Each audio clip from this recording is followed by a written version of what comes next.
the Beat 139, can you know, like, tell us a little bit how y'all got started and, you know, the movement and the plight of that? Because that's... I like to tell it, even though he should tell it first. I like to tell it because the way I tell it is authentic because this guy, he came with an idea, right? Now, this guy, me and Doc always been talking. He always been coming to my after work parties and all that type of stuff, you know? So he like, yo, V, man, yo, I got this podcast I want to do, right? I said, podcast? You mean podcast, man? I ain't never noticed that. Podcast, he always quiet, you know, he in back. Yo, I want to beat 139, I got this podcast, but I need you. You need me for, man. Leave me. I'm saying, yeah, because you know you out there, you got everybody coming to your party. People know you. You know, I'm laid back, but I got this idea and I already got the setup. I need you to get with me so we can make this thing happen. Mm-hmm. So I ain't say yeah right away. I said, let me think about it, right? Thought about it. I said, yeah, my spirit said yeah. So me and him sat down. We had a meeting with just me and him at first. So we agreed to do it, right? We went in this house and sat on a little red couch. Mm-hmm. We had, right? We had your people in the basement. We got mics, but the mics ain't connected. We ain't never told this part. That's why I want to tell it, because we keep skipping this, right? A little red chair, nice red chair, right? Similar to that, but long, right? Yeah. We had these mics, said the B139, they ain't wired up. But you couldn't tell because the way we delivered it. Yeah. You know what I'm saying? You thought we was a show. Thank you. Yeah, his folks recorded us on the cell phone, right? And then we just went for it. We made a few mistakes in the beginning because he keep laughing and shit, you know what I mean? But we did it, that first little presentation of who we were, right? And we just went and we took a leap of faith. You know what I'm saying? Like, we got awards and all that. When we tell the story where people ask these questions. You know what I'm saying? It's like, he was like, yo, I want to do this part. He already had the logo and all that. You know what I'm saying? You know, dude, he said, it's all right. Got a little equipment and shit. And we sat down and then we tried to put together a team. You know what I'm saying? Then we found a place. Me and him been through hell and hot water, man, to get that thing off the ground, man. Because everything we did seemed like it worked, but when it comes showtime, something always happens. But we always capitalize off it. Like, God was good. That's why I said it got to be God. There's times we came there, our chairs and shit gone. The chairs? I swear, because we don't know what's that. Renting out the space, and the guys sometimes, they know we come on Wednesdays, but they probably took it and like, oh, put it in. They could borrow some chairs. We just had to run around, try to catch them. But we always found them get our chairs, tables, and shit. Cause they was having other things. And he probably like, I know to get some stuff back. I'll put it back. You know how you meant to probably put stuff back and don't put it back. But yeah, but so that was the thing. And the key to it, and I tell people this all the time, the main thing we did was structure. Cause we see how like these rappers and stuff, when they get on, they forget about people. You see what I'm saying? So our thing was, our lane, the original thing was, we're gonna hit Harlem.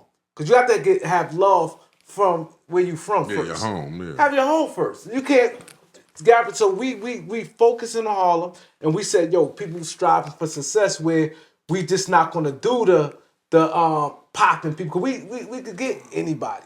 We gonna get people who just starting. Like, you starting that and you're not even on the internet. All right, come on, you come to our show. We ain't do no numbers chasing. That's why when you was like, yo, I'm surprised you just hit me up. Cause I didn't know you do this. We don't clout chase like now, like, cause a person name. We get somebody, it's gotta be quality though. Cause then we did make some changes now, but we built, like I said, we have females with us. We built like a LLC. We built it and we knew exactly what we wanted to do.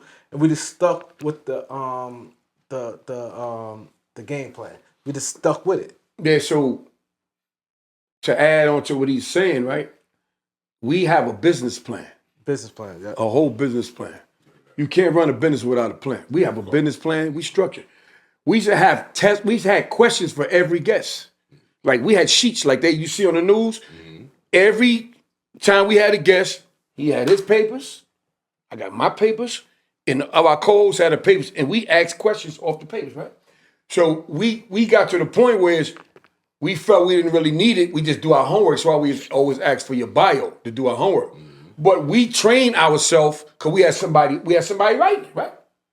For like a year or two. We came on, and dudes would be like, yo, man, y'all niggas serious around here. Y'all niggas, goddamn, y'all niggas got papers. What's on that? Nah, you can't look, champ. Wait till we ask you the question. I'm talking dudes like Fat Man Scoop. I'm talking about dudes like Lenny Green from WBLS. I'm talking about Red Alert. I'm talking about people who been in the game, who was giving us our props, man. Like y'all dudes, man. But then my son said we had my son on there one time, right? And he was probably like the second or third guest. We had like 3 guests at one time. Our ambiance was off the chains. Oh God! Like back then when we had the girls with us, we had like catering. Like every time you come, Felicia told him, "Yo, you don't do nothing." Yeah, she told the guests, hand and feet. Dudes Bring used them to to stay you. the whole 3 hours after they interview. They stayed to watch. Yo, you getting catered food. Yo, we had food, we had chips, catered, we had water, everything. we had everything. Like when you Everything. came It in, was we had like it all an set audience. up. It was an audience. Like, had it all set up. There'd be people sitting there watching. And so my son said, "Yo, this better than Hot 97." Yeah, he said. Our motto was people strive for success. And the reason why we got to that because, shout out to your cousin, you know what I mean, Kenyatta, you know, it's like, yo, y'all gotta have a motto like people know y'all for. Like when you see Nike Just Do It slogan, or Adidas, whatever. So we took it out our business plan and came up, people strive for success. And that's what we stick by. That's our motto. People striving for success. You gotta be working to get on. We're not just taking anybody. You gotta show us that you're working some type of way. And to speed it up, because this is a long story, right? We did this for 7 days, every day. This consumed our lives. I had a lot of people getting mad at me. I had no time like I used to. Because I went to sleep with it on my mind, woke up with it on my mind. I did. We went to sleep, woke up with this. You understand what I'm saying? Though? And even though he came to get me right, because I did a lot of marketing, I had to step my game up on the marketing so we can get some attention.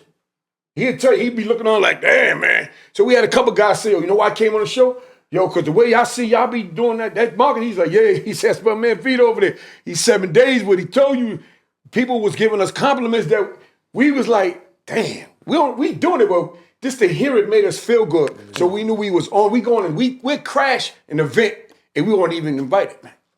And what we did a lot too that we don't do as much now, but I think would really help. And I think we was everywhere, like so that we was our own billboards. Like we together, like going here, going there after the show. Boom, boom. So now they seeing us and we touching the people. That's very important. We'll do it like that, like we used to, and I think that really kind of built it, that momentum. Cause now you see it and you present. Now we was there. Yeah, that pandemic did it. That's what shortened the movement. Yeah, that's showing the move. That's starting the movement right there. Yeah. Them being out in the clubs, being in the, the pandemic in the events where went everybody down. was at. That made everybody focus in more, you know. Yeah, we went down because of the pandemic, because, you know, everybody afraid of each other right now. You got to put the mask on. You know, guests didn't want to be sitting. We didn't want to sit next to each other. That 6 feet thing was going on and all that. And even still, and I kept going in, right? I kept going in. No, we did. He kept going. We didn't miss the show. Yeah, I kept going in. I kept going in. You know, his work schedule got a little difficult. I said, damn, man, fuck it. My shit's light. The show must go on. I'm going in. You know what I'm saying? What really crashed the show wasn't really the pandemic. It was our equipment got flooded. Man. Oh yeah, 21. Yeah. We in there. It was a bad rainstorm like yesterday. That's September 1st. It was way worse than that. That's September 1st. No, but I mean, we had way worse 60-something people died in Tri-State. September 1st in 2021. Yo, the water was up to our kneecaps. I remember that, Yeah, almost died. And we did the show. Almost died. We did the show. We did the show while And we had four guests that day. Four guests. And they wouldn't leave. That shit, but we came while the this far. water is coming up. Like No, while I was up. Yeah. Like, don't even worry about your sneakers. That's got a video over. of that shit. That shit is this a wrap. All this is a wrap. Oh yeah, You're already everything was wrapped. It's a wrap. Like, you know, it's a wrap. You know? And we they stayed, man. That's the part that killed me. We asked the guests, y'all want to leave? Nah, we staying here. We gonna do what we gotta do. Yeah, one We of the like, guests got caught wow. on the Jersey Turnpike and ain't get Oh, yeah, home 'cause they- to they- the next day. His Where he car, lived by Camden. Yeah, he got caught. He lived all the way by Camden. New It took me Jersey. 5. It took me 5 hours to get home. Yeah, it I took mean, about- not 5 hours to 5 o'clock in the morning. Yo, from 8 that shit o'clock was at crazy. night. That's when we went down for a while. We lost, and then life got busy. I don't know. We just got busy. We just got the taste just went down. Like we always had it. We always talked about, but we just wouldn't do it. We lost our spirit, man. It was like kind of bad, man. You know what I mean? But we always still get the attention. Yo, Don Vito be working now. Yo, you talk. Yo, you keep gas. We still getting it. That was your motivation to get Yeah, yo, when y'all coming back, man? Y'all bugging and all every that stuff. time. When All y'all the coming time. back? When y'all coming You know back? what I'm saying? Yeah, every time. And then we got together one day. Everything that I focus on, I say that goes on in my life, is coming from the Lord because I'm a Christian, man. You know, I love God 100%. I do everything, from the spirit, things that He, puts into my mind. I got to feel right about stuff. And we all just like, we ain't planning it. We just had a conversation. And we was like, yo, let's come back. And now we came back, a lot of dudes is nervous. I ain't gonna lie, you nervous because the same ones that got podcasts, they was on our podcast. So you can't front, man. Right. We done had everybody on the show, man. It's 500 and something plus guests, man. It's a lot of work and no commercial break, man. Man, that's a lot of 500 and something. We got That's content a lot of of the gas. ass, my nigga.